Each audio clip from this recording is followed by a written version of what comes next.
Hi everyone, welcome back to this channel. Today we have a new episode and I hope you will enjoy it. As you know, we're gonna start with the unboxing. Feel free to pause where you need. Here we have some of my sizes.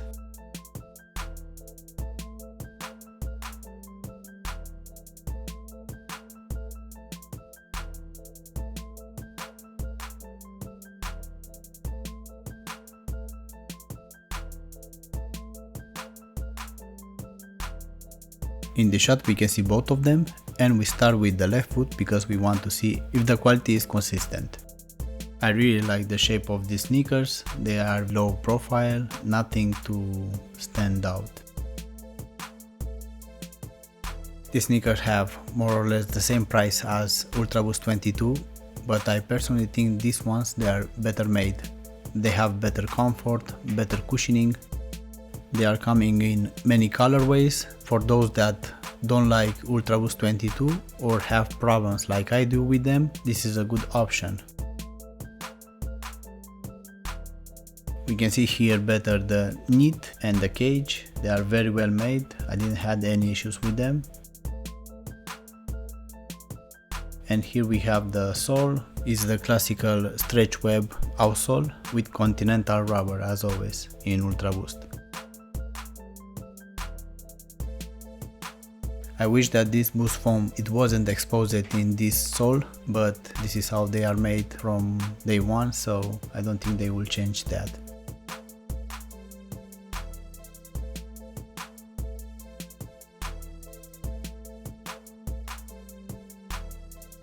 The reddish color is the torsion system, and you can see how long it is on this sole.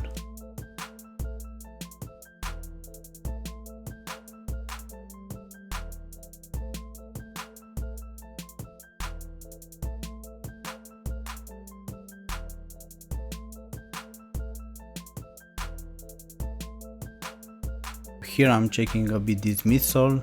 In my opinion, it's a bit more firm than those that they were in 2020. From that year they changed it, now they are a bit more firm, but they are not as firm as Ultraboost 22, so that's a good thing.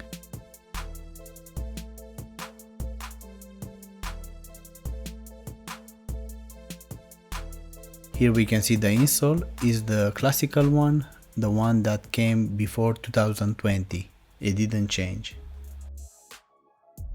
As you can tell, it's very thin, this insole. It's nothing spectacular, but I didn't have issues with this one, so nothing to complain. I would have to mention that the insole found in Supernova, it was much thicker than this one and much better in cushioning, so that one it should be in all the sneakers from Adidas.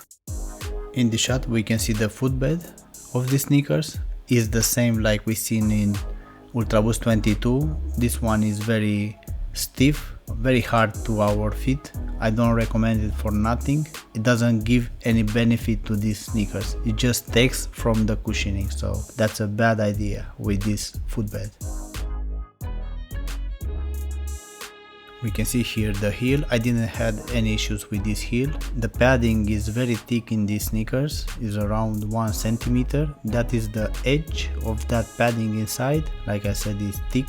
It's not for everyone, maybe you won't like it, but I personally didn't have any issues. Maybe in hot summer they will be a bit too much, but in general they are okay this way. Although I wish that padding it was slimmer than this.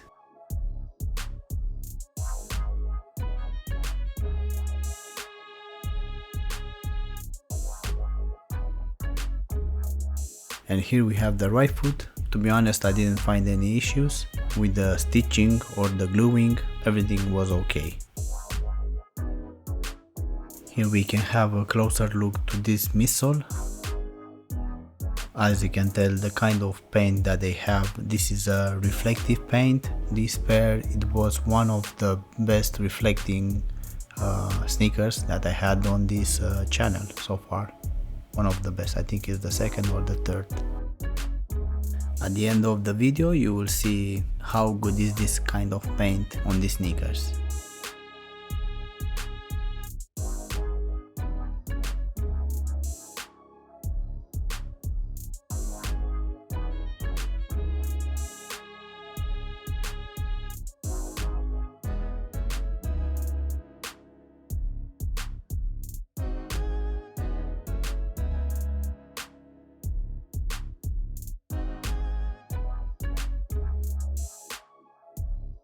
Here we can see the external labels that they have. You can pause the video where you need.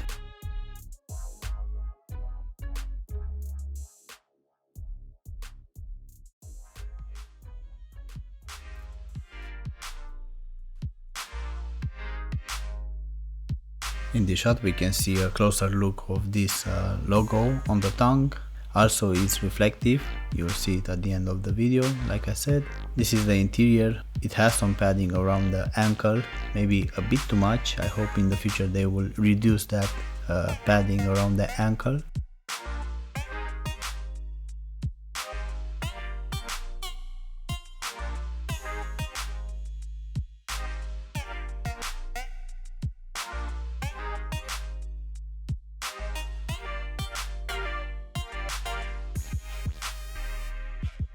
Here we can see the second insole. Like I said, I wish it was thicker, like the ones we find in Supernova 2022.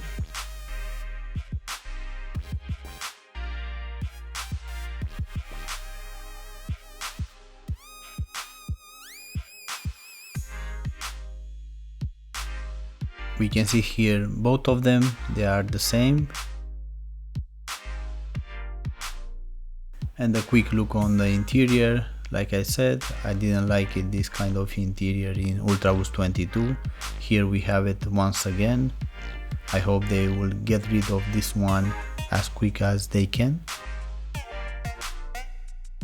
And here we can see the size of the laces and a bit better this prime knit that they have. I like these laces, they are sturdy, the elasticity on them is just the right one, so I don't have anything to complain with these laces.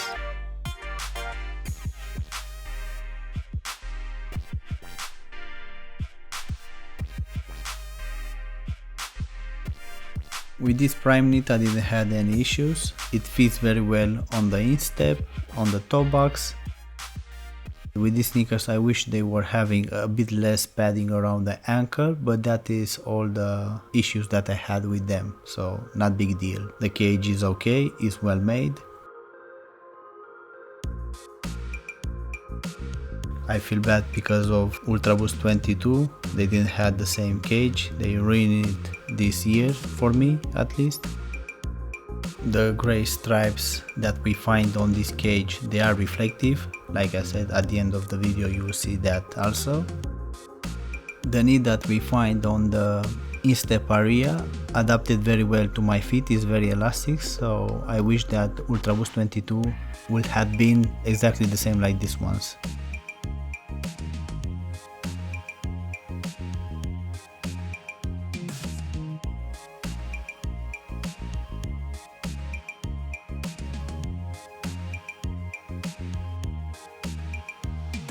So this knit for me was very breathable, very airy, so nothing to complain.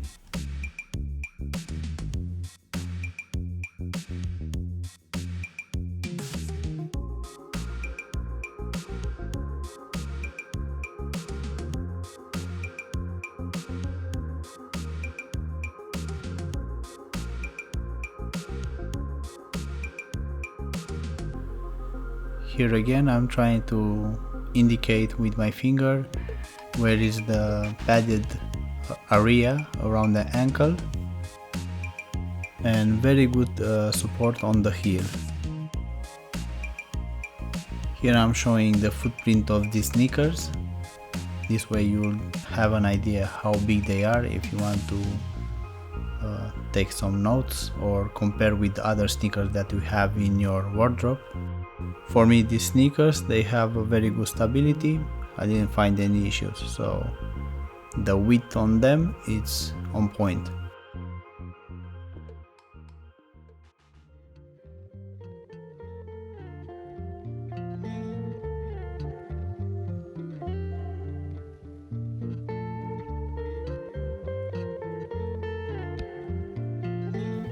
And finally we have the weight test. Let's see how they are.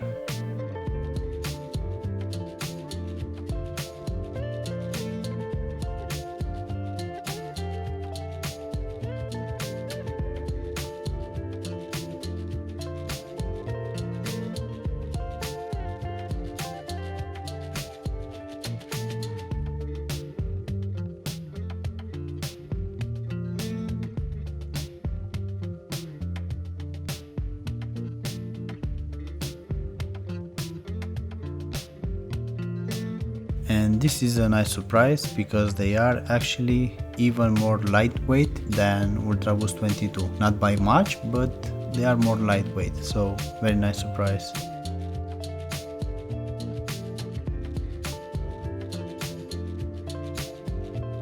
I added here more Ultraboost 22 just to make a comparison how is the weight. In this shot we can see the insoles and my feet, the arch that I have and the instep that I have. This way the people will see a bit better how these sneakers fit to my feet. And because of this they are true to size for me, 41 1/3 or 18 US. Exactly the same like other Ultraboost 20, 21, 22 that we had here.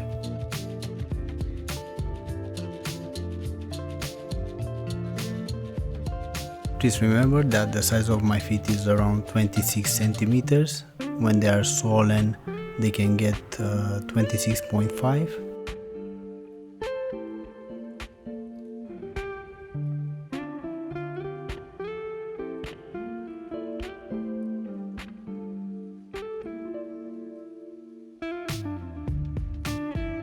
Finally, we have the first on-fit shots. Let's see how they are.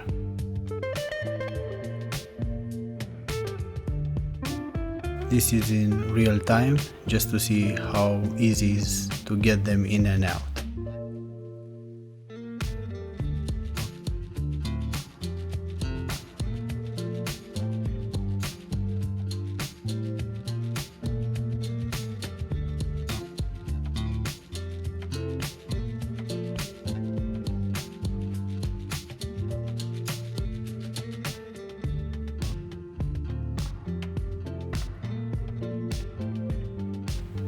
So the first impression with them in comparison with Ultraboost 22, these ones, they are not as rigid as those.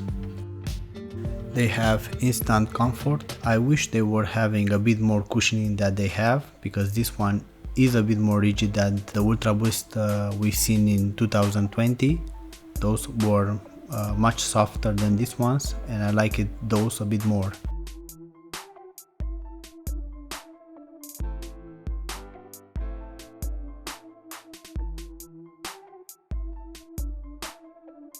Here I'm pointing with my finger where the big thumb is. I still have plenty of space in the toe box, so this is my true to size sneakers.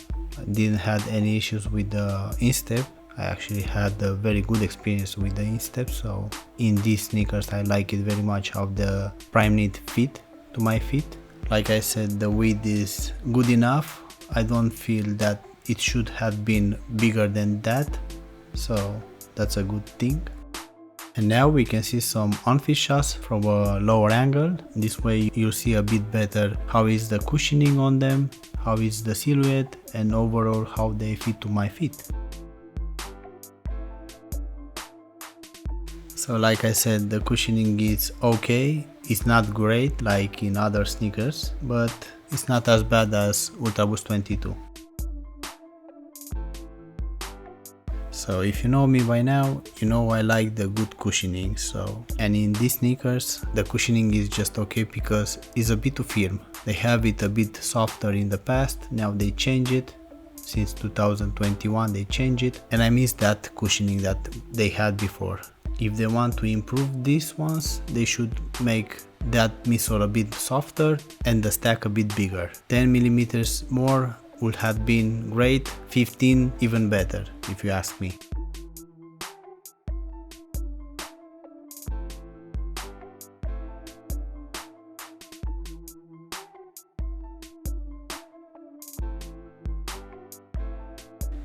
These sneakers, I think they are lifestyle sneakers. You can use them to jogging, to run if you want, but for the weight that they have, I think they are better for lifestyle sneakers. You know, using them with some jeans or like here with some jogging trousers, they will be okay.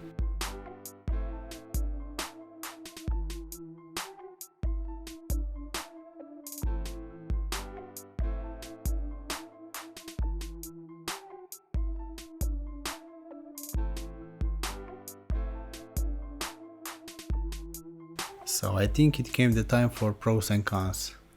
Well, for pros, they have plenty of colorways. From time to time they have sizes. You have to check over and over again because they are gone very quickly. This year I've seen. I like the prime knit that they have. I like the midsole a bit more than Ultraboost 22. I like the cage. This one is made correctly. That one is a mistake from Ultraboost 22. I like the laces. Even the sole is okay. They are lightweight more or less for Ultraboost, so they are reflective as you can see, and I think they are a relative good buy, you know. They are expensive because they are 180 euros here in Spain and $190 in USA, but still, you know, I think they are good pair of sneakers. They are well made.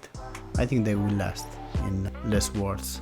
As cons, well, they don't have too many. I wish it was a bit bigger stack on them, the midsole a bit softer, and that will be it more or less.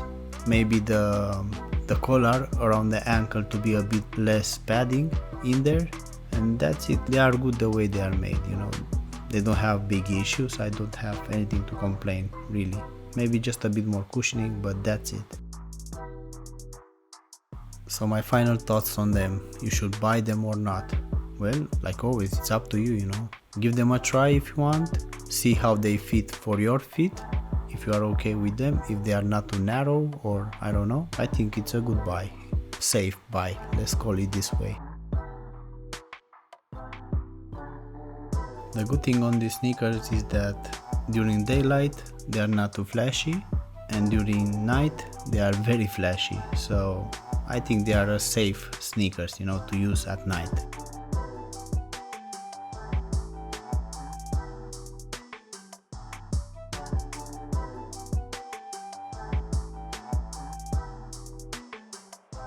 For those that they stayed till the end, I really like to thank them. I will end here this episode. Thank you very much for watching. See you next time. If you have any questions, please let me know. And don't forget to subscribe. Have a nice day. Take care of you.